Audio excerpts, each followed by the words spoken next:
Hello guys, வணக்கம் and welcome back to channel Tamil Trucker. இன்றைக்கி நம்ம எங்கே இருக்கோம் பார்த்தீங்கன்னா இந்தோனேஷியாவில் சுலவேசி அப்படின்ற ஒரு தீவில் டொராஜா ரத்தன்பாவ் அப்படின்ற ஒரு கிராமத்தில் இருக்கோங்க. மொத்தவங்க இறந்து போயிட்டாங்க. 10 வருஷம் 15 வருஷம் ஆச்சு. அவங்கள பார்க்கணும் அப்படின்னா உடனே அந்த சவப்பெட்டி ஓப்பன் பண்ணி திறந்து அந்த எலும்புக்கூடு அதெல்லாம் இருக்கும்ல, அதெல்லாம் க்ளீன் பண்ணி ட்ரெஸ்ஸை போட்டு விட்டு வீட்டுக்குள்ளே வச்சு பேசிகிட்டு இருப்பாங்களாமா, டீ குடிச்சிட்டு இருப்பாங்களாமா. ஸோ இதை பார்க்கறதுக்காக தான் நான் இந்தியாவிலேருந்து கிளம்பி இங்கே ரத்தன்பாவுக்கு வந்ததுக்கான காரணம். இங்கே பாருங்கள் எப்படி இருக்குன்னு சொல்லிட்டு, மேலே மலைப்பகுதி, கீழே வயல்வெளி, இந்த பக்கம் டொராஜா மக்களுடைய பாரம்பரிய வீடுகள்லாம் இருக்குது. ஸோ இங்கே பாருங்கள், இதுவும் டொராஜா மக்களுடைய பாரம்பரிய வீட்டோட ஒரு ஸ்டைல் தான். ஸோ ஃபைனலி கிளம்பியாச்சுங்க. நம்ம ஸ்கூட்டரில் தான் போகிறோம். நான் ஒரு வண்டி ஓட்ட போகிறேன், நம்ம கூட ஃப்ரெண்டு பெசோ வண்டி ஓட்ட போகிறாரு. யமஹாவில் ஏதோ புது மாடல் 125cc. ஏரியா சூப்பராக இருக்குது பாருங்கள்.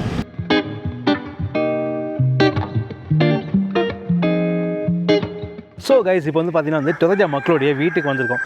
இந்த மக்களுடைய வீடு பார்த்தீங்கன்னா அப்படியே வித்தியாசமாக இருக்கும்.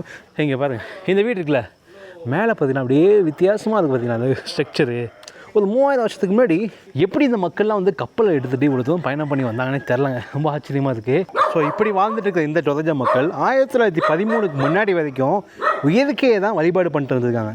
இயற்கை, வானம், பூமி, சூரியன், எதுவாக இருந்தாலும், மரங்களாக இருக்கட்டும், எதுவாக இருந்தாலும் அதை தான் வழிபாடு பண்ணிகிட்டு இருந்தாங்க. 1913க்கு அப்புறம் கிறிஸ்டியானிட்டி இவங்களுக்குள்ளே வருதுங்க. அதுக்கப்புறம் ஃபுல்லாக இப்போ நிறையா பேர் டொராஜா மக்களில் பார்த்தீங்கன்னா ஃபுல்லாகவே கிறிஸ்டியானிட்டி தான் மாறிட்டாங்க. ஸோ இந்த கட்டடம்லாம் பாருங்களேன், ரொம்ப சின்னதாக இருக்குது. இதெல்லாம் வீடு கிடையாதுங்க.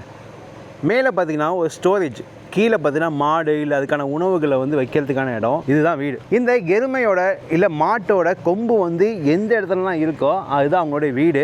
எந்த அளவுக்கு கொம்புகள் வீட்டில் அதிகமாக இருக்கோ அந்தளவுக்கு மாடுகளை இவங்க சாக்ரிஃபைஸ் பண்ணியிருக்காங்க, கடவுளுக்கு படைச்சிருக்காங்கன்னு சொல்லலாம். ஸோ அப்படி தான் இந்த கொம்புகளை வச்சுருக்காங்க. இது மாதிரி கொம்புகள் எந்த வீட்டில் அதிகமாக இருக்கோ அந்த அளவுக்கு அவங்க பெரிய பணக்காரவங்க அப்படின்னு சொல்லலாம். இவங்க தங்குற வீடு எப்படி இருக்குது, அவங்க கார் வச்சுருக்கிறது எப்படி இருக்கு பாருங்கள், ஃபார்ச்சூன் வச்சுருக்காங்க. இந்த மக்கள் என்ன தான் இந்த காலத்தில் வளர்ந்தாலுமே அவங்களுடைய பாரம்பரியத்தை மறக்காமல் இன்னமும் பழைய விஷயங்களை அப்படியே ஃபாலோ பண்ணிகிட்டே வராங்க. எனக்கே ரொம்ப ஆச்சரியமாக இருக்குது. இல்லை, இந்த மாடு 20 லட்சம்ன்றாங்க. ஏய், அடிச்சிடும் உடனே. இப்போ நம்ம வந்திருக்கிற இந்த வீட்டில் பார்த்தீங்கன்னா ஒரு வருஷத்துக்கு முன்னாடி ஒரு பாட்டி இறந்துட்டாங்க. அந்த பாட்டிக்கு வயசு 103 வயது. அந்த பாட்டி இறந்து இன்னும் அவங்க அடக்கம் பண்ணல. ஏன்னா மாடு இங்கே பார்த்திங்கன்னா ரெடி ஆகிட்டுருக்கு. இந்த மாடு ரெடி ஆகிட்டுருக்கனால இதை வளர்ந்து அவங்க எப்போ தோணுதோ அவங்க புதைக்க போகிறாங்க, இல்லை அவங்களுடைய காரியங்கள்லாம் பண்ண போகிறாங்க. அந்த பாட்டியை போய் நேரம் மீட் பண்ணிட்டு ஒரு ஹாய் சொல்லலாம். அவங்க இந்தியா.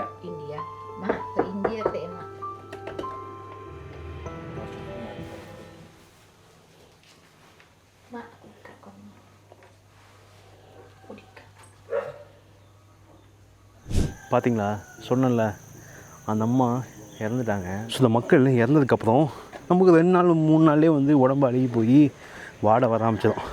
ஆனால் இந்த பாட்டி பார்த்திங்கன்னா 1 வருஷம் ஆகியும் எந்த வாடையும் அடிக்கலை. அதுக்கான காரணம் என்னன்னா சில விஷயங்கள்லாம் இவங்க இயற்கையாகவோ இல்லை செயற்கையாகவோ பயன்படுத்துகிறாங்க. ஸோ இதே மாதிரி 10 வருஷமாக வீட்டில் இந்த பாடியை எடுத்து பெரிய லெவலில் எல்லா குடும்பத்தினரும் சேர்ந்து இந்த விழாவை கொண்டாடுறாங்க.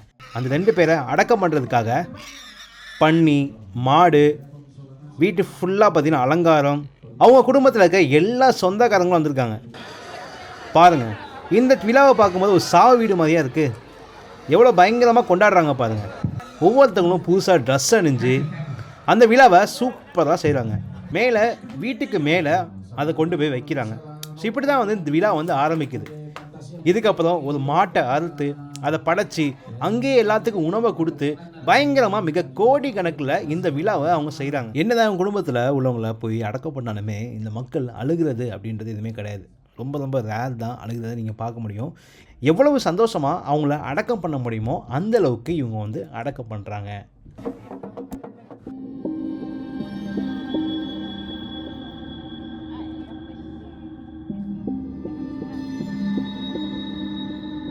நம்ம ஊரில் ஒருத்தவங்க இறந்துட்டாங்கன்னா 2 நாள்லையோ இல்லை 3 நாள்லையோ அவங்களுடைய உடலை நம்ம அடக்கம் பண்ணிடுவோம். ஆனால் இந்த மக்கள் எதுவுமே பயப்படாமல், எந்த கிருமிக்கும் பயப்படாமல், எதுக்குமே பயப்படாமல் இந்த மாதிரி சடங்குகள் பண்ணிகிட்ருக்காங்க. இது தாங்க இந்த டொராஜா மக்களோட மன்னானே அப்படின்ற ஒரு திருவிழா. இந்த மாதிரி மக்களை பற்றி நிறைய விஷயங்கள் நம்ம தொடர்ந்து நம்ம சேனலில் பார்த்துட்டு வந்துட்டுருக்கோம். இதெல்லாம் யாருக்காக? உங்களுக்காக தான். உங்களுக்கு வித்தியாசமாக காமிக்கணும் அப்படின்ற ஒரே ஒரு காரணத்துக்காக தான். ஸோ இந்த வீடியோ உங்களுக்கு கண்டிப்பாக பிடிச்சிருக்குன்னு நம்புகிறேன். இந்த வீடியோ பிடிச்சிருந்தா லைக் பண்ணுங்கள், ஷேர் பண்ணுங்கள், மறக்காமல் சேனல் சப்ஸ்கிரைப் பண்ணிடுங்க. See you, bye from Boni guys. Peace. அடுத்த வீடியோவில் பார்க்கலாம்.